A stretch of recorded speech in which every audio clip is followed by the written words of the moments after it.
What's happening, people? How's it going? Not my usual thing, but I've made a couple of videos about boxing. Um, Basically, I'm an 80s child. When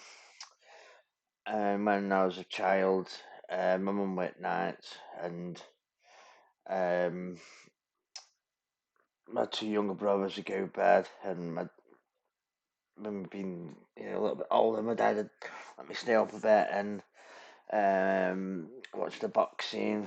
My dad liked his boxing, and I think the 80s and early 90s. Obviously, I was too young for the Muhammad Ali period and stuff like that. But the 80s, obviously, we had Iron Mike Tyson. Um, we had some great uh, Chris Eubank, you know, Nigel Benn, Frank Bruno. I know he weren't the greatest, but he was a character and he was good to watch. Prince Nassim, great. Um, Barry McGuigan, my dad rooted for him quite a lot. Yeah. Um, Lennox Lewis and others that just don't spring to mind right now. Like, but we were treated to some quite great fights. And then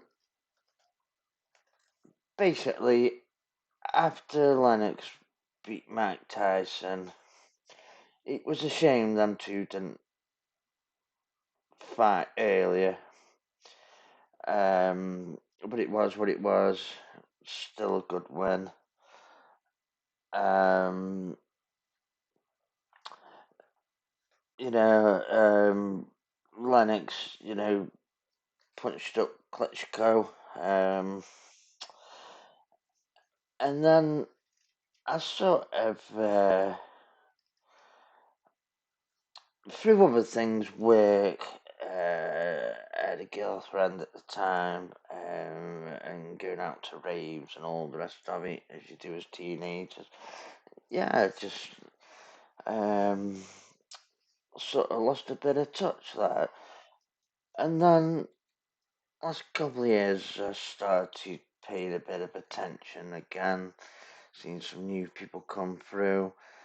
I saw that documentary about Tyson Fury and his comeback, and basically, I've really gone off Fury.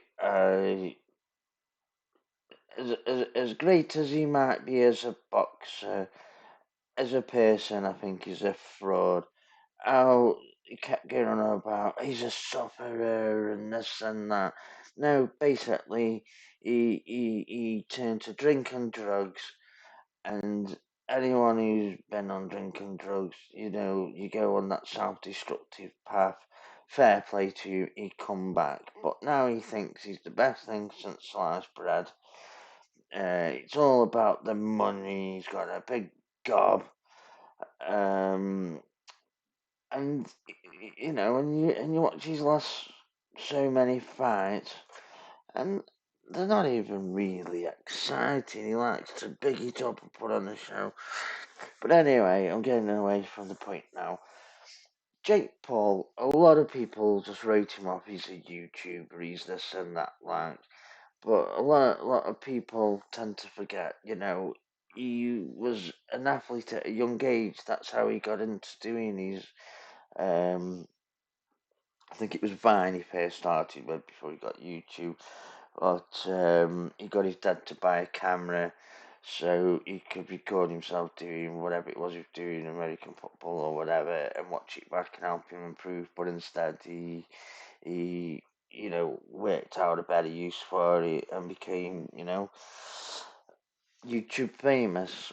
But he's always been a healthy lad, fit lad, and he's taking this extremely serious. And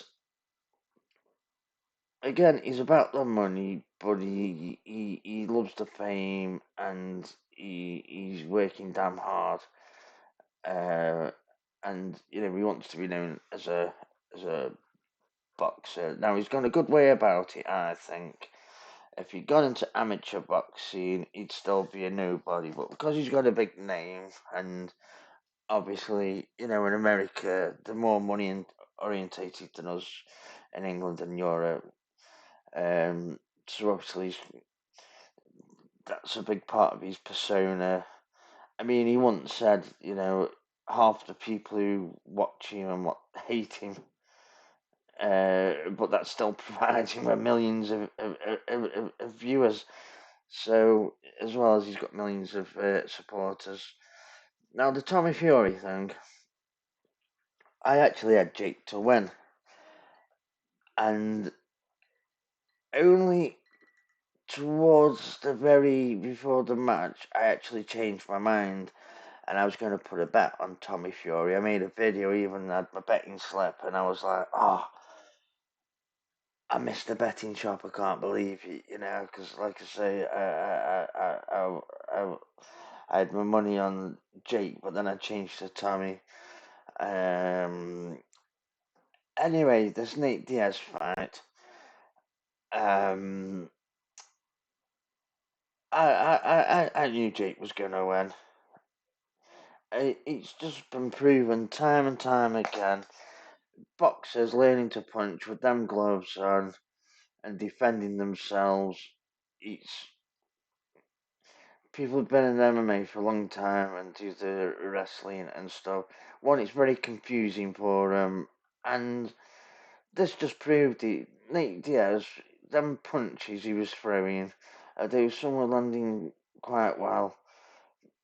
You could see they looked almost like, I wouldn't dare say fairy punches, because if he hit me, he'd probably knock me into next year. But um,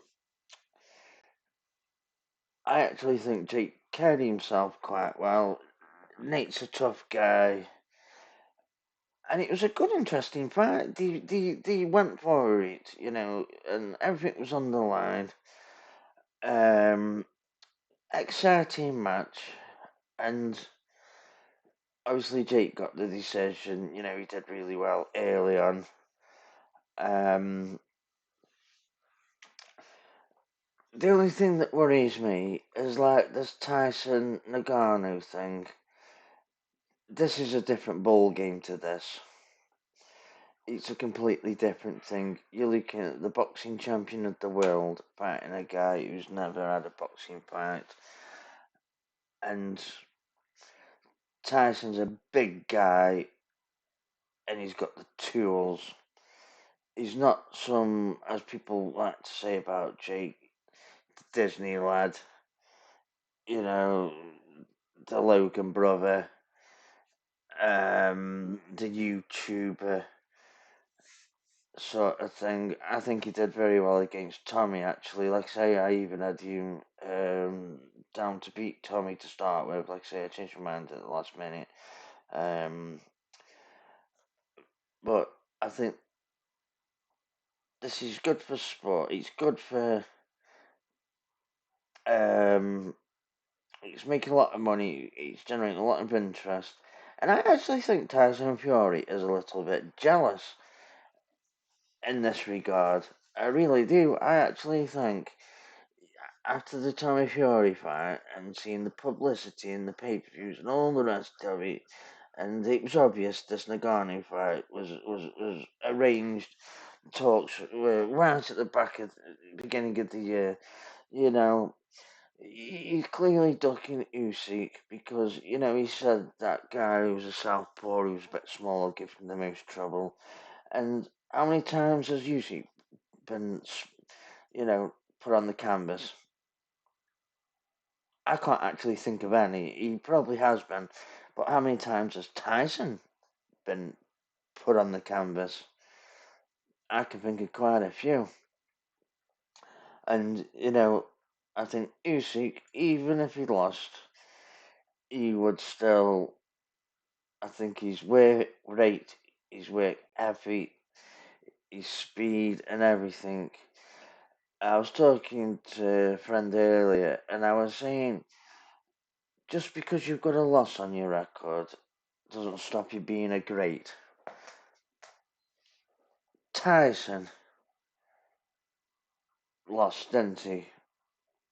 Uh, and he's still a great comeback. Ali, a lot of people say he's the greatest of all time. Had losses. George Foreman, Lennox Lewis, they're all still great.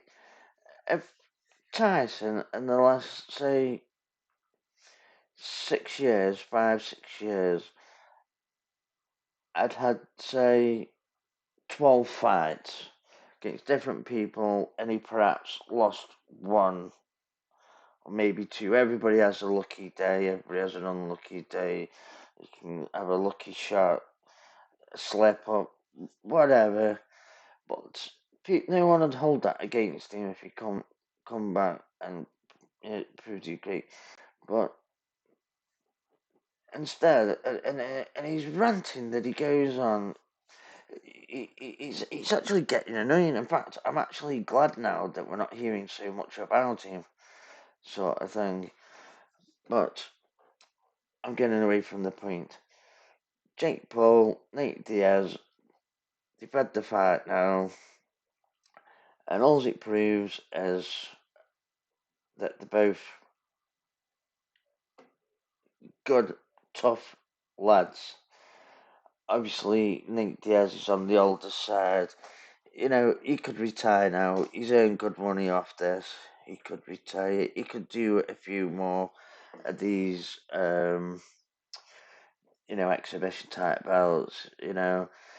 Jake Paul could wait and rematch Tommy, KSI, or there's another couple of boxers that he could go against. Perhaps aren't as famous as Tommy. Tommy is only famous because of Love Island, because of his family, and because of Jake Paul. But there's a few good boxers out there that could deserve the chance that would test Jake, and I think it's a good thing. And I thought this was a very interesting, good match. The crowd are loving it. And like I say, love him or hate him, Jake Paul, I think it's good for the sport and he's making a lot of money for himself, but he's also making money for other people. He's putting eyes on the sport on both sides, MMA and boxing. And I even heard him say himself, he's not going to give up just because he had one loss. And, um, you know, this culture we've got at the moment. Oh, I'm triggered. Oh, cancel him. And he's like, no, I'm going to carry on and persevere, and hopefully, you know, young lads will look up to me and work hard and know that they can make something good themselves. Anyway, thanks for listening. Please subscribe, leave a like, drop a comment, ring that bell ding dong, and have a good day. Thank you very much.